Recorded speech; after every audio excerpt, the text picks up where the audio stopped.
vision or have another print disability, which makes reading, holding a book, or turning a page difficult or impossible. The content is copyrighted by the respective publishers. For more information, please visit us on the web at nfradioreading.org.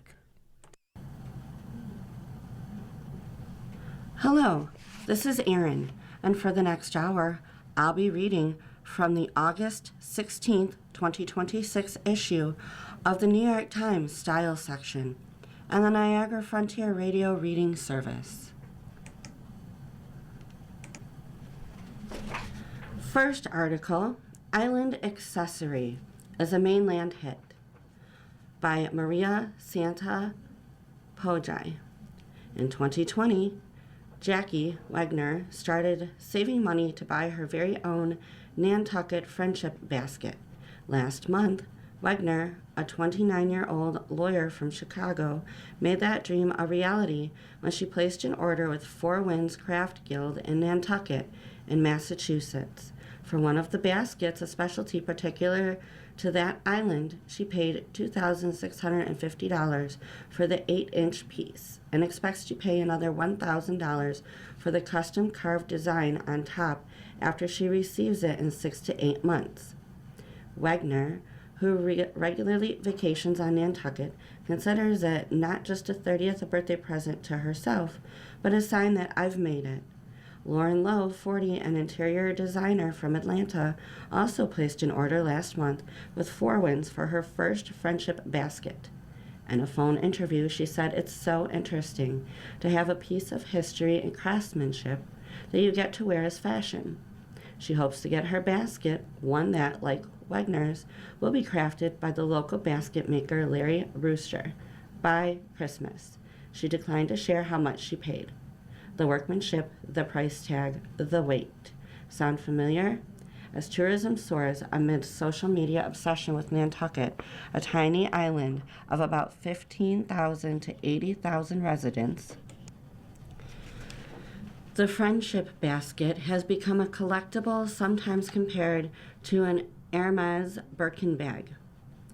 New Birkins now retail for $13,500 and up, and buyers must often wait 6 months or more to purchase one. Nantucket Lightship baskets, as they are known when they are open-topped, Friendship baskets have a lid, can take 6 to 18 months to make, and have a starting cost of about $2,250 depending on weaver and size. Vintage pieces tend to go for $4,000 on up.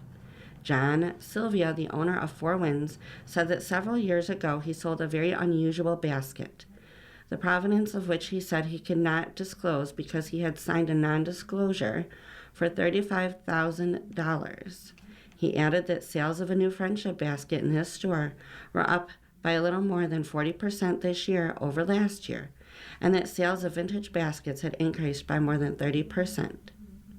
Sailors aboard the South Shoal Lightship, who began making baskets in the 1850s as what we would now call a side hustle, said Michael Harrison, chief curator of the Nantucket Historical Association, could not have predicted that Google Trends data would show searches for Nantucket Lightship baskets and Nantucket Friendship baskets skyrocketing in the summer of 2026.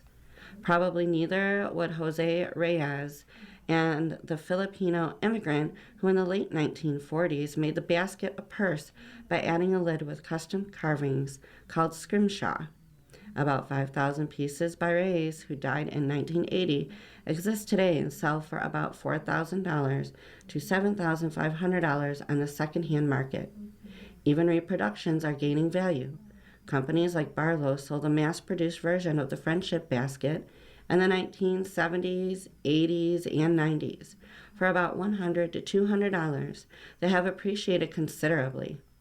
Stephen Turner, the fourth-generation owner of Briggs Auction in Garnet Valley, Pennsylvania, recently sold a Barlow basket for $1,700, not including fees. The baskets carry a certain currency on social media as well.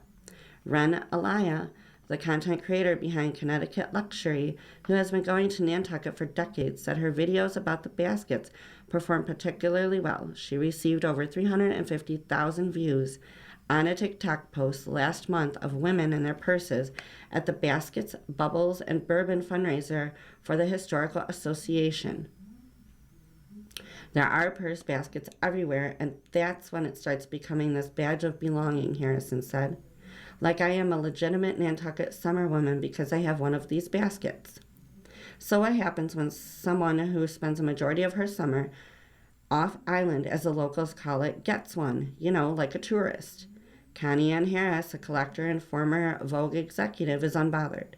She's been acquiring friendship baskets since buying her first in 1997 from Alan Reed, a master weaver on Nantucket. The basket has a legacy, and that's one of the reasons why it's not like any other bag in the world, Harris said. Alexis Hardy Green, 30, a content creator from Pinehurst, North Carolina, who has 2 friendship baskets, said that in the age of Amazon, the baskets mean more than something that can be easily obtained. In a world where everything is at our fingertips, the baskets aren't as easily accessible. People who are sourcing these bags genuinely care about having something that will last a lifetime and can be passed down for generations, Green added. She is already planning to pass her baskets to her daughter, who was born in April. Nell Diamond, the chief executive and founder of Hill House Home, who grew up spending summers on Nantucket, is unsurprised by the attention online. Whenever I would carry the purses, I would always get the kind of reaction that I'm seeing on social media now, which is, "Oh my gosh, this is so special. Where is it from?" "Tell me the story," she said. Diamond received her first basket from an auction at 16. It was a real special moment. Diamond, now 37 and a mother of 3, said she hoped to pass down her friendship baskets one day. "I got one basket for the birth of each of the 3 kids," she said. "The true value is the history and authenticity," say the collectors and fans. "There is this move away from things that are heavily branded," said Alaya, the content creator. "People are appreciative of craftsmanship scarcity." Scarcity is certainly a factor in the basket's appreciation. Sylvia currently represents 3 weavers, the youngest of whom is 75. "There's probably only 6 or 7 full-time basket makers on the island," he said, "and there's only one under age of 50. Next article. Here, Chaplin and Valentino would fit right in, by Alex Vadukel. Norma Desmond would have approved. A sold-out silent film festival took place the other night on the grounds of a forbidding castle on a rocky, uninhabited island in the Hudson River.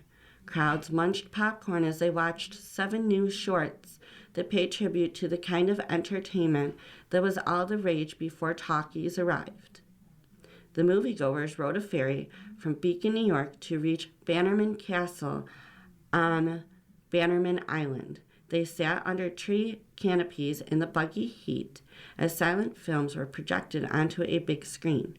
But they hadn't gathered to watch the kinds of movies that Desmond, Charlie Chaplin, or Rudolph Valentino would have appeared in. The occasion was the festival put on by Modern Silent Shorts, a roving review and production company devoted to contemporary silent cinema. Since its founding 3 years ago, it has commissioned select filmmakers to make silent films, which are presented at its screenings. While the films pay homage to classic silent cinema, a slapstick comedy, The Weird Guy, directed by Sandy Honig, included Chaplin-esque walks and a swelling Irish shots. Their storylines are centered on contemporary life. Clarity is directed by Danielle Jaff and Michelle Uranowitz. Begins with the woman sending out an ominous chain text message. "I'm really scared I'm dying, to be honest," directed by Lindsay Callarian, follows a young man who seeks advice from strangers on an adult webcam site after he suffers a panic attack. The silent medium was wonderful because of the inherent silence of anxiety. Callarian said, "Standing by a crumbling ruin, I was able to create dramatic tension that I just wouldn't have been able to in a normal film." A 4-piece ensemble led by the composer Kevin Donald played beside the screen. Think of the musicians who once accompanied Buster Keaton flicks, and then imagine if they had grown up on Radiohead and the approximates the band's sound. Roy Chidlin A young filmmaker who journeyed to the island from Brooklyn said the evening gave him newfound appreciation for an obsolete medium. Movies like The Odyssey and the new Spider-Man are the biggest films in the world right now. But those films feel almost like rides, he said. There's this thing now where if a movie isn't shaking all of your senses, then it isn't working. That creates an under-reliance of pure storytelling. Seeing these films makes a case for silent cinema. As the storm brewed earlier that evening, the festival's founders and film producers, Lily Weisberg and Michael Bloom, rode out the rain in a grotto. Both 27, they met as production assistants on the set of a Sofia Coppola movie, and they enjoy watching Lillian Gish films together. Weisberg recounted the festival's origins, which began on the farm of the actress Isabella Rossellini, who is known for hosting screenings on her Long Island property. When a family friend of Weisberg, the financier Boykin Curie, attended one of Rossellini's screenings of old silent films, he was moved by the experience and then approached Weisberg with the idea of starting an initiative devoted to contemporary silent shorts.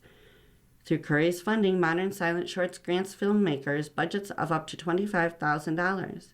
Boykin's idea was, what if people were still making silent films today? What would they be making them about?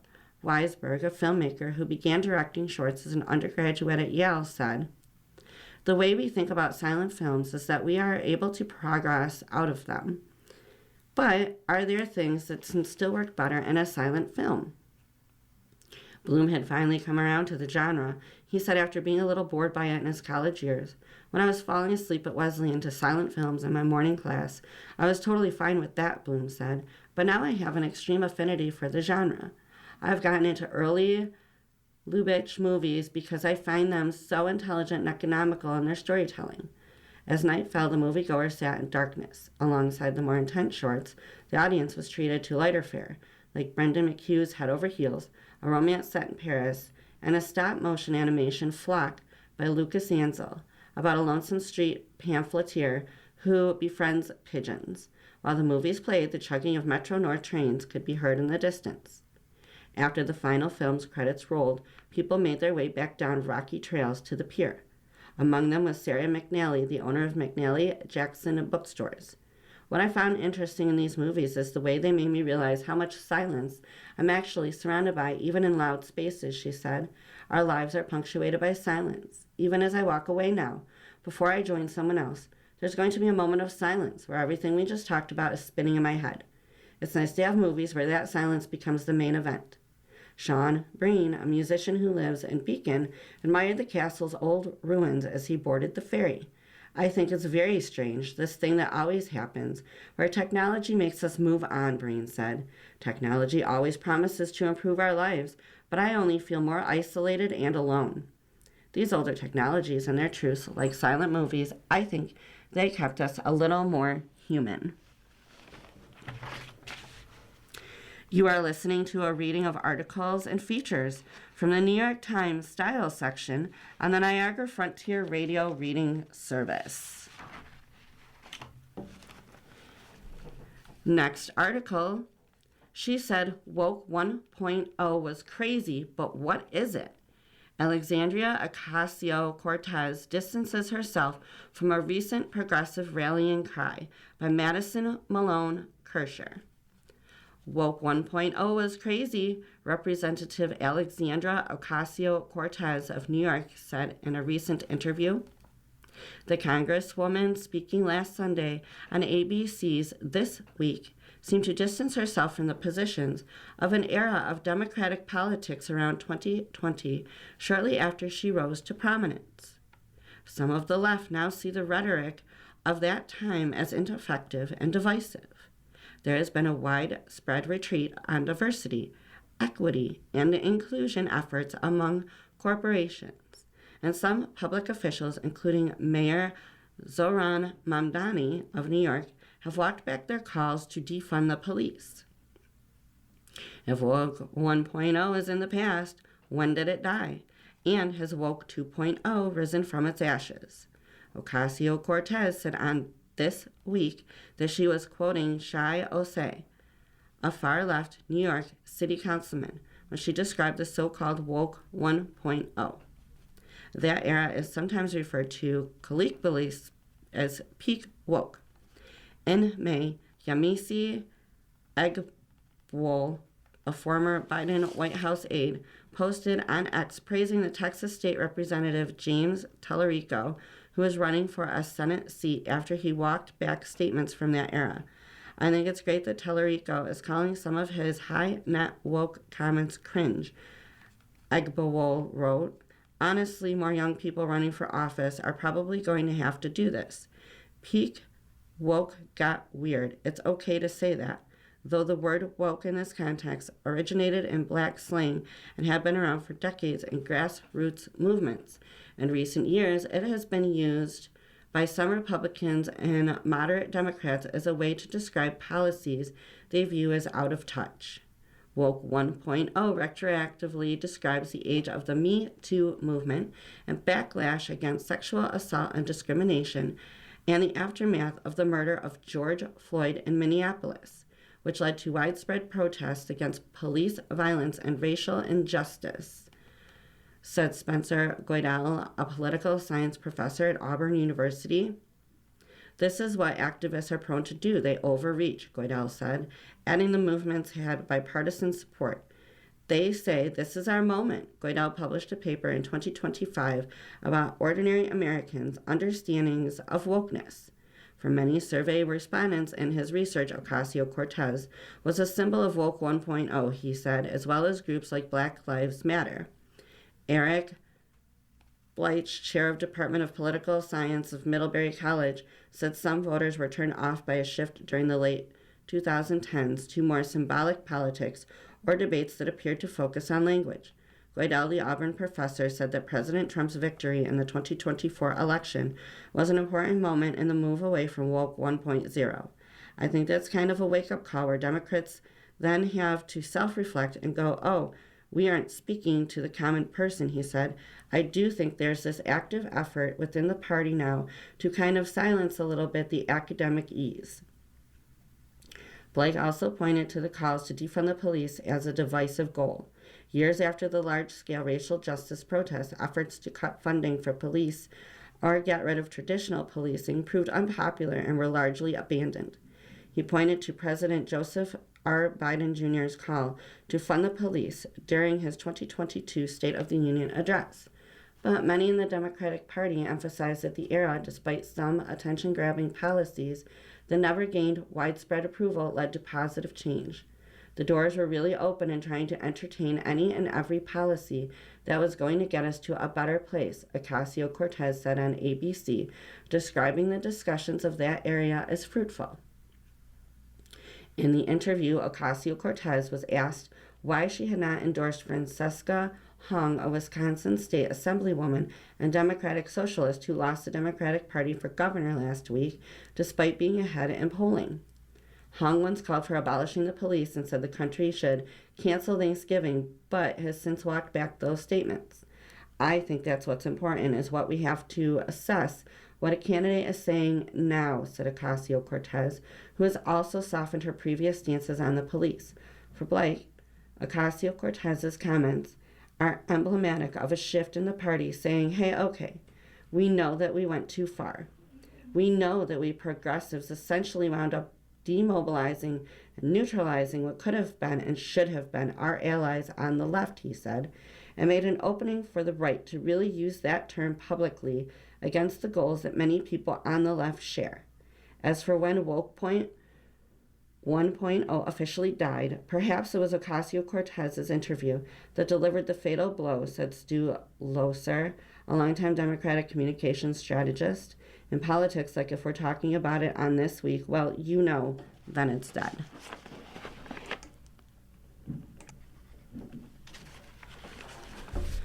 Next article, Making You Rethink How to Wear a Shirt by Jacob Gallagher. At 7 p.m. on the first day of Men's Fashion Week in Paris in June, the Japanese label Aura-Lee staged its latest runway show. It was a modest, chummy affair. Supporters clustered in the front row, fanning themselves as models slipped past in wispy plaid shirts and electric blue windbreakers, their sandaled feet clicking along the marble floor. 2 hours later, Louis Vuitton, the alpha dog of the French fashion industry, staged its latest men's show. There were croc skin coats and saggy striped suits, presented against the backdrop of a mammoth perpetual wave, like something out of a Dubai megamall. A gospel choir performed. Victor Wembanyama, Jeremy Allen White, and Missy Elliott were in attendance. Truckloads of sand rimmed the runway. In scale, the shows could not have been further apart. One was a plucky indie, the other a traffic-halting blockbuster, yet they shared one key character. Charlotte Colette, a blunt 40-year-old from the south of France, who, in the past several years, became one of the most important stylists working today. She has styled runway shows for brands including Jill Sander and post-archive faction campaigns for Tod's and APC magazines. Like the W across these jobs, a Colette sensibility emerges. It is extracted from how people dress on the street, with a bit more polish here, a bit more conscious disheveling there. I don't like stuff which is too conceptual, Colette said. She is not a stylist who further puffs up luxury fashion, layering on the gems and the jewels. She dresses things down, making outfits that you'd want to print out and tape to your mirror as an inspiration. In her hands, a corporate gray Jill Sanders suit is paired with bruised brown work boots. A chandelier, sparkly Louis Vuitton sweater vest is balanced by washed-out jeans and a pedestrian, almost dorky short-sleeve button-up. I like real clothes, Colette said. That realism helps explain why her work has found particular acclaim in men's fashion, where the audience often not just expects but demands a clearer, less fanatical depiction of fashion. Some stylists use a lot of layers to complicate the clothing, said Fabrice Pinel, the editor of Double magazine, who has worked with Colette since her early 20s. She doesn't do that. She's quite direct, and I think that's super fresh.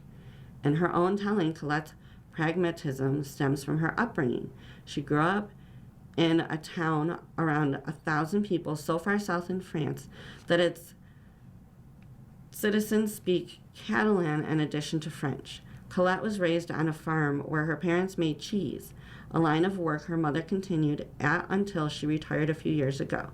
I really grew up in nature, Colette said. After our first interview, she sent photos from her mother's Instagram account showing verdant hills and herds of sheep, basically the opposite of LV, she wrote. As a child, she did not demonstrate a precocious interest in fashion. I've never been something like, oh, that little girl. She loves clothes, she said. Her parents wore work clothes. She did too. But she enjoyed drawing, and that led her to go to boarding school as a teenager, 3 hours away by train. Until then, she had spent nearly every night of her life at home. After graduating, she landed at a fashion high school in Paris to study design. When asked about charting the storybook path from the countryside to the capital city, Colette just shrugged. It was very natural, she said, in Paris. She found friends and compatriots in the fashion world. Still, she was not as smitten by design as she had anticipated. The thought of a career as a knitwear designer at some LVMH label didn't get her going. That would be the dream of my friends at school, she said. I was just like, I don't want it. Rather than creating the raw ingredients of fashion, the knits and shirts and suits, Colette was interested in the meals you could make out of them. Magazines with their transportive photo shoots captivated her. She was employed at Purple magazine and worked for Masha Orlov, an influential French stylist. She inched her way up the stylist hierarchy, working on shoots for Chanel fragrances and Esprit. The role of a stylist in a runway show or for a campaign ad can be a tricky one to explain. If a designer is akin to a film director, a stylist is more like an editor. A designer makes a sweater you want to buy. A good stylist composes not just an outfit, but a person you ideally wish to be. Colette insists that it is not a glamorous job. It entails lugging suitcases of clothes and crawling on the floor to pin a pair of trousers on a model. As a result, she never wears anything that would be called luxury. When we spoke, she was dressed almost entirely in Uniqlo. I just like comfort workwear, basic stuff, she said. In her 20s, she struggled to make rent and debated working at the Monoprix retail chain. Eventually, though, she had built up enough contacts and a respectable resume to get steady work styling shoots for various white pages, thick fashion magazines that catered to the most niche and nerdy. At first, she worked primarily in women's fashion because she was there. She found opportunities. I don't really see the difference between men's and women's, she said. On the runway, yes, but in the world, it's the same. Her break came in 2018 when Aura Lee, having made the leap from Fashion Week in Tokyo to Paris, was seeking out a local stylist. A publicist passed along Colette's name and she took the job. She found in the brand a shared DNA with what she likes to work with. I have immense trust in her ability to add an elegant, playful twist while maintaining a deep respect for classic clothing, the Aura Lee designer said of Colette over email. She intuitively catches our current direction, and we want to express without needing long explanations. A playful and warm approach to color is the attribute that critics most often hail in Colette-styled Aura Lee shows. In the last show, she styled the suit the color of a martini olive over a dusty dress shirt and a tee with wide blue stripes. In another outfit, she complicated a pair of brown corduroys, the type you would have found at Brooks Brothers in 1973, by coupling it with a zesty aquamarine zip-up. On one side, the shirt collar flipped out over the jacket like an errant splotch of paint on a canvas, making sure the audience didn't miss the shirt's chartreuse color. Yet she balanced the whole look with a pair of brown boat shoes, like something a suburban dad might wear to the country club. Colette knows well where to challenge our expectations and where to validate them. Pinault fittingly described Colette's sensibility as like a collage. Colette had collaborated with reputable French brands before, APC among them, but working with Aura Lee was her first name styling a runway show, a step up into the sphere of attention and scrutiny. She has since styled runway shows and campaigns for the designer Simone Bellotti, first at Bally, then at Jill Sander, the rising Korean techwear label Post-Archive Faction, and now Louis Vuitton. Colette styles men and women in many of these jobs, but she is conscious that her work, for whatever reason, has landed particularly strongly with men, and it's notable that a majority of designers she works with, including Bellotti, Iwa, and Pharrell Williams at Vuitton, are men. Next article, Singer's skin routine seems just for show. A video of Tate McRae using Neutrogena products inspired parodies over her light touch by Madison Malone Kirscher. The ad starts off like many others online that feature celebrities demonstrating beauty products. In this case, the pop star is Tate McRae, and the brand is Neutrogena. McRae, seated on a private jet headed to Chicago for the Lollapalooza Music Festival, demonstrates her post-show routine by using several Neutrogena items to remove her makeup and moisturize her skin. There's just one problem. McRae appears to barely touch her face with the products. In the TikTok video, which has been viewed by at least 18 million times, a makeup wipe grazes her skin, seemingly leaving her face as made up as when she began, and a moisturizing cream is applied with an ultra-light touch. Viewers of the sponsored video were quick to criticize what they described as, "Girl, be careful," a popular comment read, "It's almost touched your skin." Several social media users went on a step further and filmed parody videos pretending to remove makeup in a dramatic fashion. Some of the most popular variations received millions of views. Carly Knowlton, a gym teacher and social media manager in Drexel Hill, Pennsylvania, filmed her own version. While she considers herself a fan of McRae's music, she said she was shocked by the video. "You definitely get the vibe that she does not use those makeup wipes on the regular," she said. Knowlton echoed a sentiment described by many commenters and parody creators who felt that influencers and spokespeople for brands had a duty to be honest with their fans and followers. "If you're going to take a brand deal, be genuine," Knowlton, 25, said. "If you don't like the product, don't take the brand deal." McRae's video is reminiscent of marketing moments past in which efforts to make products seem enticing went awry and created the opposite effect. In 2019, the actor Millie Bobby Brown apologized after posting a video in which she washed her face with products from her own vegan skincare and makeup line and miraculously still had a perfect beat at the end of the clip. In 2018, the actor Shay Mitchell gave a similar performance in the video for Biore, seemingly holding the products inches from her face while using them. The gaffes aren't limited to spokespeople. Last year, the chief executive of McDonald's made waves when he took the world's tiniest bite of a new burger on the menu. Representatives for Neutrogena and McRae did not respond to requests for comment. Samantha Molina, a 34-year-old licensed esthetician in Mohama, Illinois, said that she worried about children that use skincare products and the Sephora Kid movement, and that they might feel pressured to purchase skincare products they don't need. Molina thought McRae's ad posed an ethical issue. If you have that sort of position of power and influence over your audience and society in general, I would feel you should try to address things in a very straightforward way, she said. Like, this is what I do, and this is what I don't do. So at least people know that a product works or doesn't work. Tavia Tran, a drag queen in Minneapolis who also made a parody video, said she was surprised McRae's video had been posted. Part of the thing that made me laugh is that with ads like that, it's not like Tate McRae just posts videos for her TikTok, Tran 30 said. It's very likely that it went through a number of PR people or managers. Eva Finn, a marketing professor at Chapman University in Orange, California, said it was the lack of realness in McRae's video and other marketing fails that bothered audiences. Their biggest thing that's so important to them is that these influencers and content creators be authentic, Finn said of young people, particularly members of Gen Z. Dina Maislin, a professor of marketing at the University of South California, Marshall School of Business, said the video lacked a core element of what made some influencer content successful. Typically, influencers are seen using the product, Maislin said. Whether it's eating at a restaurant or staying at a hotel, you know they are visibly using it. Whether or not they use it long term is less clear, but at least they're using it for the moment. While Maislin said that McRae's video was embarrassing for her and the product, she added that it probably won't be a continuing problem for the company, citing research showing that even negative publicity can help brands. Now we're talking about Neutrogena wipes with the New York Times, and that's probably not a product we would usually discuss, Maislin said, adding if anything, it will probably increase the awareness. You are listening to a reading of articles and features from the New York Times Style section on the Niagara Frontier Radio Reading Service.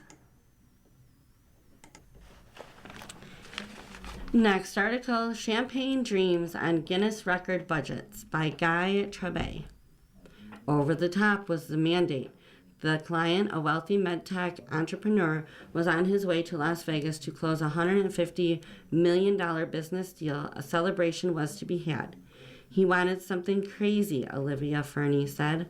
Fernie, 25, is a luxury travel specialist with a knack for fulfilling the implausible desires of her ultra-rich clients. It's hardly a job she could have imagined for herself when she was growing up in Dundas, Ontario. A child of Canadian school teachers, Fernie knew nothing about the world of private jets and $25,000 a day cabanas until she discovered her unusual line of work 3 years ago. I was basically up there in my little log cabin, she said. Nowadays, more than 2 million social media followers watch the videos she posts of her interactions with her tough-to-please clients. She is also making an impression beyond her core audience. Time magazine included her in its list of the top 100 digital influencers of 2026. And Fifth Season, the production company behind Severance and Killing Eve, has signed a deal with Fernie and her business partner and fiancé Troy Arnold for a scripted series based on their agency, Top Tier Travel.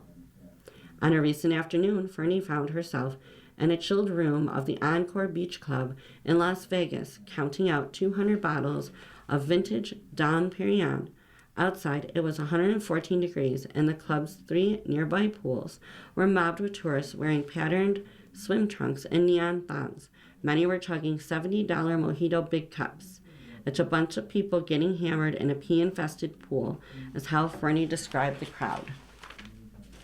The champagne bottles were part of a stunt she had arranged for the medtech entrepreneur who wanted to celebrate the closing of his business deal in high style. He's a huge Dom drinker, Fernie said. Early in the party planning phase, she had posed a question to the client's spokesman and handler. Would 6 figures for the champagne alone be a stretch? That would be just another Tuesday for him, the handler said. To that, Fernie replied, "Let's try to set a world record." Then she got to work arranging a party that would be deemed worthy of an entry in Guinness World Records. "It's a sickness of mine that I think I can do anything," she said.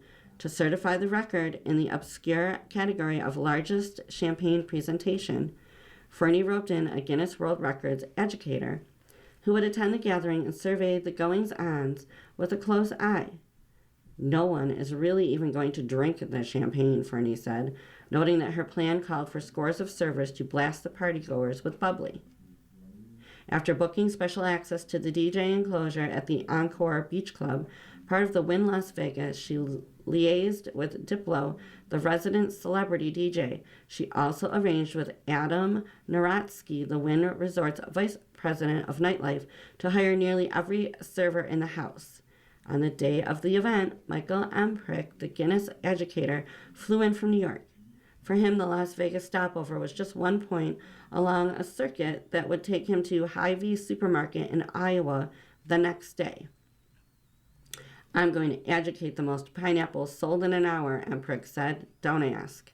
As night fell, the furnace heat of the desert city was still stuck in the red zone. The gates opened to a crowd of 2,800 revelers who had paid $1,500 to $25,000 for a table at the outdoor club. Few, if any, had met or even heard of the entrepreneur hosting the event. But that hardly mattered. What the glossy strangers provided was an appropriately uproarious backdrop when the inevitable reels of the blowout would stream on social media. Near midnight, with the temperature at 98 degrees, partygoers formed a mosh pit near the stage, pumping their fists to Diplo's bass-heavy set. At exactly 1:30 a.m. came the big reveal. 69 servers, clad in scraps of red jersey, paraded before the crowd, some of them aboard floats shaped like speedboats, fire trucks, and a giant shark. They hoisted bottles of Dom Perignon above their heads. At a signal from Diplo, corks popped. Some servers began hosing down a dancer in a prop martini glass, while others sprayed champagne at the crowd, thus achieving a Guinness-worthy feat that was the equivalent in terms of pointless excess to scaling Mount Everest. Undoubtedly, the most elements in this unlikely scene was the client. There he stood away from the action, tucked at the rear of the stage behind Diplo, inconspicuous in black jeans and a black t-shirt. Declining to provide his name for publication, he had earlier explained, though, through a spokesman, that his brief for Fernie was to provide him with something epic. "He's been there, done that, seen it all," said Brian Lee, his spokesman. "That is to say, he was jaded." Yeah, there is jaded, and then there is a man of means, willing to empty his wallet for the momentary thrill of dousing hundreds of strangers with expensive wine. The final cost for the liquid amount alone amounted to $226,000 in change.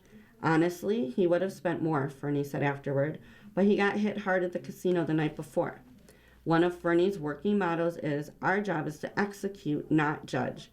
Given that she and her business partner are routinely tasked with fulfilling the whims of those who think nothing of laying out $2.25 million for a week-long yacht rental on the Côte d'Azur, this makes kind of cockeyed sense. Each client of top-tier travel must fork over an annual fee of $100,000 and agree to book $1 million a year in travel. John Block, Chief Operating Officer of Park West Gallery, which sells high-priced works of art on cruise ships, said he thinks the fees are worth it. Not long ago, he explained, Top Tier booked a private jet on short notice to collect his ailing sister for a family vacation. "You can't just order up a jet like an Uber," Block said. Fernie's videos of her work life have made her social media TikTok accounts addictive viewing. Her interactions with the moneyed few have become digital catnip, an escape from the realities of high gas prices, wars, and the rise of artificial intelligence. And though she may not judge the people who pay her salary, her viewers are free to hate watch. She manages her clients' requests with patience, good cheer, and a dollop of irony. No task is too large or too small. She has flown to Paris to retrieve the largest croissant in that city to please the daughter of a Miami billionaire. For another client, she bought out a day's supply of an Ontario bakery's local famous butter tarts for a holiday meal. Backed by a team of 10, Fernie and Arnold, 38, routinely score VIP perks, including reservations at hotspots like the Manhattan Steakhouse, the 86, close access to Formula One races, and bookings on private Bombardier flights for clients so choosy they look at Gulfstream jets. Before starting at top tier, Fernie had never encountered anyone like the client whose child experienced a meltdown when an equipment malfunction forced the family to fly commercial for the first time. "I'm Canadian," she said. Fernie bumbled into this gilded world after meeting Arnold at a Miami club. She took a job with his agency partly to fulfill a visa requirement. By now, she has adapted to a life of unceasing luxury travel. The couple no longer have a fixed address and live mainly on the road in lavish hotel rooms. Before Fernie came aboard, Arnold said, top tier leaned on one word of mouth and discretion. "We worked with billionaires and got our business through quiet," he said. All that changed after Fernie suggested venturing into social media. "We did informational reels that didn't land and then decided to triple down on client calls and reenactments," Arnold said. "People ate it up. Basically, we have normalized what's insane." Over breakfast at the Tableau restaurant in Las Vegas, Fernie acknowledged that a lot of these cliches of wealthy people are true, but there was at least one misconception. "People think the super rich are unhappy," she said. "They are not." Next article, Modern Love. She Thought She Was Done with Passion, by Kimberly Blake. "At 72, I thought I was done with passion. I've closed up shop. I told my friends, and I meant it. I was talking about sex, but what I really meant was my heart. My marriage had been lonely for years. No touching, no reaching, no sense of being wanted. My alcoholism had played a part, but so had my husband's impotence and relentless commitment to work. Just as I began to find my footing, going to meetings, getting help, my husband began to lose his. First, he learned he had Alzheimer's, then he lost his business, his ability to pay bills, to drive a car, even to turn on the television. I nursed him for 5 years. He no longer recognized me by the time he moved to long-term care. I often sought respite at the home we had built together on Cape Cod. That's where I met Charles. At first, it wasn't romance. I simply loved listening to him. His words were steady, thoughtful, slyly funny. It takes a long time for the air to come out of the balloon," he said about his struggle with humility. Sometimes he talked about himself in the third person. "Charles, have you set sail yet, or are you still clearing the decks?" I wondered about myself, especially after my husband died. My husband used to say that a room can be dark for 1,000 years, but a single match will light it. For me, Charles was that match. It started quietly enough. One day, he invited me into his old pickup to go to a widow's roadside stand to buy her homemade jam. When we got there, I thought of her as an old woman, though she was probably my age. Around Charles, however, I felt 16. Soon we were meeting for coffee. Then he invited me for coffee at his house and insisted on driving me there. "That way I get more time with you," he said, "because I'll have to bring you back."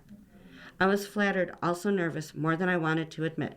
At his house, he offered me coffee, grapefruit juice, milk. "Milk?" I said. He shrugged. "I like milk." I wandered around his living room. His shelves were crowded with books about language. I picked up a copy of Mrs. Burns' Dictionary of Unusual, Obscure, and Preposterous Words. "I have this," I said. When I found a volume of Mark Strand's poetry, Charles directed me to his favorite poem. When we were leaving, he said, "Can I ask you a question?" "Okay. Can I kiss you?" I panicked and bent double laughing, not because this was funny, but because I was terrified. I hadn't kissed anyone in more than 30 years, not even my husband. Charles looked stricken. We didn't kiss. A few days later, I invited him to my house. He told me about his ex-wife, former girlfriends, even a few friends with benefits. I nearly laughed out loud. Charles was 79. He lived in a cluttered cottage and drove a battered truck. He proudly announced that he shopped at the dump. How did he manage to have so many women in his life? For my part, I told him the truth. My marriage had been celibate for 25 years. I might be a little feral. I don't make friends easily. Most women would have presented a more polished version of themselves. I'd handed Charles the owner's manual to all my character defects and watched to see if he would run. He didn't. When I returned home to Connecticut, we talked on the phone every night for hours. Eventually, he said, "Can I visit you?" "Yes," I said. "I'm already packing my toothbrush," he said. "That's a little too intimate," I said. "Fine, I've taken it out and replaced it with the Book of Common Prayer." I laughed. He stayed for 2 nights. They were, I believe, the most erotic 2 nights of my life, not because of what happened between us, yes, we kissed, but because of how he made me feel. Seen, cherished, desired. He wanted me in a way I had wanted to be wanted for years. 2 weeks later, he returned for 3 more nights. We talked into the mornings, one confession to another. One night, he shared that when he got married, his wife was 3 months pregnant, and he'd warned her he would be gone within 6 months. He stayed for a time. I hadn't had the goods, he said, meaning the emotional capacity to sustain intimacy. I thought, this is not someone who hides who he is. A few days later, I shared with Charles that I had told my children about him. They'd been asking questions because I had effectively disappeared into his new life. He said he had told his children about me, too. He said that he'd been a lone wolf for 40 years, and that I was a comfort. Soon we were making plans together. A road trip to Prince Edward Island, a Thanksgiving for 2 at his place. I was more excited about these plans than I was about my upcoming Camino de Santiago pilgrimage with 2 girlfriends, a walking trip I'd been planning for a year. All I wanted, really, was to be with Charles. On the Camino, I called him every night. I texted photos from tiny Spanish villages. The Camino proved harder than I expected. Some nights before calling Charles, I would have to sit quietly and collect myself. I told Charles I felt oddly emotional all the time, untethered, raw, and close to tears for reasons I couldn't explain. "It's all right," Charles would say softly. "It's okay."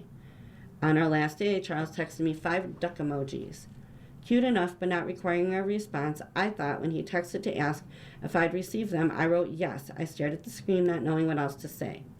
That evening, he asked why I hadn't responded. He said that was me at my most playful, most loving. But then I had received them like a wall of cement. His voice was clipped, his tone cold. I apologized repeatedly. Finally, he said, "Let's just move on," which is what he did. 2 days later, after I returned home, Charles called. "We don't connect," he said. I thought I'd misheard him. "What?" "We don't connect," he said. He said I was an angry person. He commented about my dog. "You don't like my dog?" I asked. "I didn't say that, but you would choose your dog over me." "Well, yes," I said. When he called back, he said there's no point in talking anymore. This has all gone south. Afterward, I texted him our relationship had brought me joy, I said, and I believed it had brought him joy too. I told him I was grieving its loss. He didn't respond. A week later, I asked if we could talk. "I'm not up for an inquisition, Kim," he wrote. That word lodged inside me like a splinter. I didn't want an inquisition either. I wanted to understand what happened. When I finally returned to the Cape for a few weeks later, Charles agreed to meet, but he was cold. "I'm done," he finally said, the unspoken words being with you. He called my text a barrage of words. When I watched him walk away, I felt something inside me vaporize as if he'd erased what happened between us. The fun, the tenderness, and the love. I had no appetite and lost 20 pounds. I talked to psychics, mediums, tarot readers, and a therapist. I cried to my friends. I wanted someone to tell me that Charles was coming back. And somehow I realized that what broke my heart was not simply losing Charles. It was the possibility that I might never be touched like that again, never held, never told I was beautiful. With Charles, the lights had come back on for me, and I felt lit up like a Christmas tree. I felt hope. For months I thought Charles had taken my hope with him. I thought if I could only understand what had happened, I could finally put the story down, but I couldn't. And I realized it wasn't Charles I couldn't let go of. It was that he had awakened in me. At 72, I thought I had closed up shop, certain that part of my life was over. But I came to understand the shop had never gone completely dark. Somehow a light had stayed on, and it's still shining. You are listening to a reading of articles and features from the New York Times Style section on the Niagara Frontier Radio Reading Service.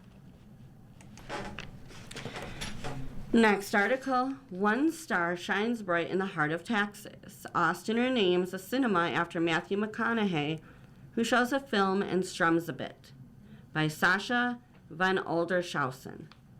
Mayor Kirk Watson stood on stage at Barrel O' Fun, a carnival-themed bar inside an Alamo Draft House in the city's Mueller neighborhood, as he declared on August 10, 2026, Matthew McConaughey Cinema Day. Be it known that whereas Matthew McConaughey is an accomplished actor and producer, he's also a beloved local Austin icon, Watson read. All right, all right, all right, he added, echoing the actor's familiar refrain. The mayoral pronouncement preceded a screening of The Rivals of Amzia King, McConaughey's latest movie and his first major on-screen role in over 5 years. The film's writer and director, Andrew Patterson, and McConaughey's co-star Angelina Lookingglass were there, along with the indie folk band The Last Bison, who performed, but the night belonged to McConaughey and his Texas-sized legacy in the city that gave rise to the indie darlings Richard Linklater and Robert Rodriguez. Bartenders served margaritas and Negroni-style cocktails made with Pantalones, the tequila brand co-founded by McConaughey and his wife Camila Alves McConaughey. Around 6:15, organizers unveiled a mysterious lump draped in fabric and a stack of cowboy hats to reveal a plaque commemorating the renaming of Alamo Drafthouse Mueller as the Matthew McConaughey Cinema. A picture of a younger McConaughey, circa dazed and confused, with his 70s-style side sweep bob was engraved on it. As the actor's wife and 3 children lingered nearby, the crowd pulsated around him, tan and glistening in a navy blue suit, his curls neatly slicked back. Their phones rose when he took the stage and spoke in his traveling preacher, free associative kind of way, reminiscing about his unlikely foray into film. A man walks into an Austin bar and meets Don Phillips, the casting director of Linklater's Dazed and Confused. That man went on to become a Hollywood heartthrob before pivoting into more dramatic roles, starting with the director and fellow Austinite Jeff Nichols' Mud and launching his McConaissance, then landing an Oscar for Best Actor for his role as Ron Woodruff in Dallas Buyers Club. Now, McConaughey has entered yet another phase of his career, one in which his persona has grown larger than the man himself, as the face of Lincoln Vehicles, an author, a self-help guru, and finally a man with a cinema named after him. All the while, he has stayed rooted in Texas. Born in Uvalde, where a larger-than-life facsimile cutout looms over the small town, he left for California in the 90s to pursue acting. Years later, he returned, relocating his family from Malibu to Austin in 2014. A University of Texas at Austin alum turned Minister of Culture, he's a fixture at Longhorns games and teaches a class in the school's film department. On various occasions, he has flirted with the possibility of running for public office, though he has largely kept his political views to himself. The Rivals of Amzia King, which received a standing ovation during its screening at the South by Southwest Film Festival last year, is a blend of genres, part musical, part heist, part revenge fantasy. McConaughey plays the titular character, an apparist with a knack for bringing some people together, often in an eruption of song.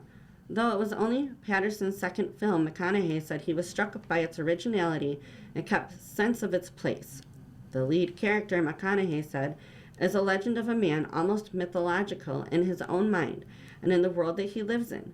When a grisly accident involving a ponytail stuck in an industrial honey extractor reconnects Mzia with his former foster child, Kateri, played by Lookingglass, her first feature role, and one she secured by responding to an Instagram casting call for an indigenous actress, Mzia passes along his knowledge of beekeeping to her. Naturally, this involved interacting with bees, often quite a lot of bees. They were vibrating, said Lookingglass, though she said they didn't concern her much because she's not allergic. Matthew is allergic, she added, but he only got stung once. The Virginia indie folk band The Last Bison, which Patterson is a longtime fan of, inspired the movie's score, which plays an outsized role in the story. The band is featured in several long jam sessions on screen alongside McConaughey, who picks up his own instrument. I didn't know how to play mandolin, said McConaughey, who perhaps is better known for playing the bongos. That wasn't easy. That's just a hell of a lot easier when you ain't got to sing. I find that when I sing well, I don't play the mandolin as well. When I play the mandolin really well, I don't sing as well. We had a rehearsal last night, said Ben Hardesty, the Last Bison's frontman. We had another rehearsal today. For the screening audience members, we were each given a cardboard cutout of McConaughey's face on a stick, which could be held up like a mask or, in a pinch, used as a fan against the oppressive Texas summer heat. Where does Matthew McConaughey end, and where does Messiah King begin? Said Anthony D'Alessandro, a reporter from Deadline. During a question and answer session that followed the film, the actor laughed in response. Then, shortly after, McConaughey was on stage, mandolin in hand. As the boot-pounding folk music played, the sort would ordinarily seem to demand dancing. Many in the audience stood still, instead training their phones on McConaughey, zooming as far as their cameras would allow, taking pictures of McConaughey, recording McConaughey, posting McConaughey. Whether his singing was better than his mandolin playing, it was hard to tell. Really, it didn't matter at all. Article, The Case for Fewer Bridesmaids and Groomsmen, by Shivani Vora. When Taylor Swift and Travis Kelce's married on July 3rd, they opted to forego the traditional wedding party of bridesmaids and groomsmen. Their decision reflects a change already underway. More marrying couples are skipping the long-standing custom of large wedding parties made up of friends and family members like Swift and Kelce. They may ask a sibling to stand by them as they wed or choose just a few people closest to them. The wedding planning platform Joy automatically generates a wedding party page when couples create a wedding website, which they can keep visible or hide. They can also add in wedding party members. Taylor and Travis did exactly what we see thousands of couples doing on Joy every month.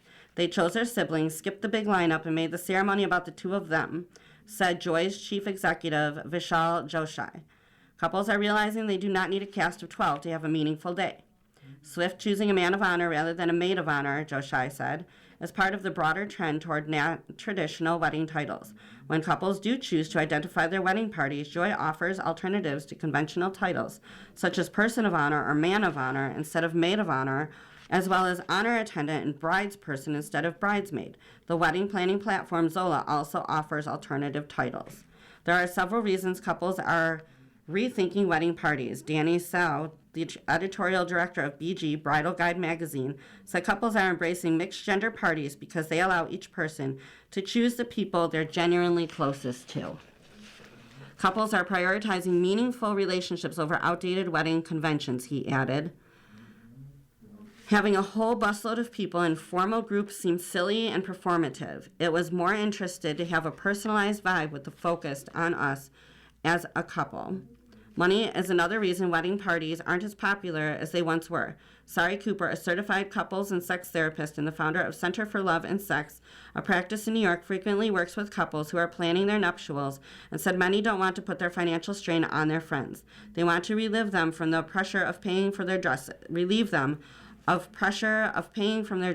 tuxedos, bachelorette and bachelor party trips, and other economic realities on top of expenses of attending the wedding itself, she said.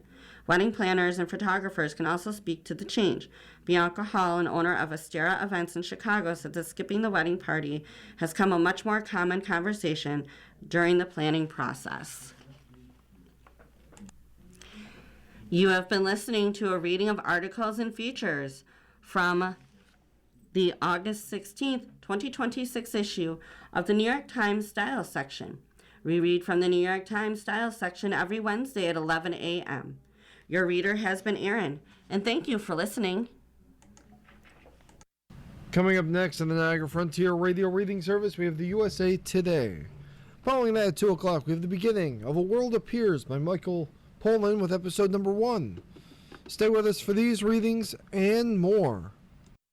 You're listening to the Niagara Frontier Radio Reading Service, broadcasting daily readings 24 hours a day of newspapers, magazines, and books to area people who are blind or have a print disability, who are provided reading radios. Radio Readings broadcast signal is provided at no charge by WNED. Radio Reading Studios are at 1199 Harlem Road in Cheektowaga, between William and Clinton Streets. Radio Reading's website is nfradioreading.org. For more information on the Niagara Frontier Radio Reading Service, call us at 716-821-5555.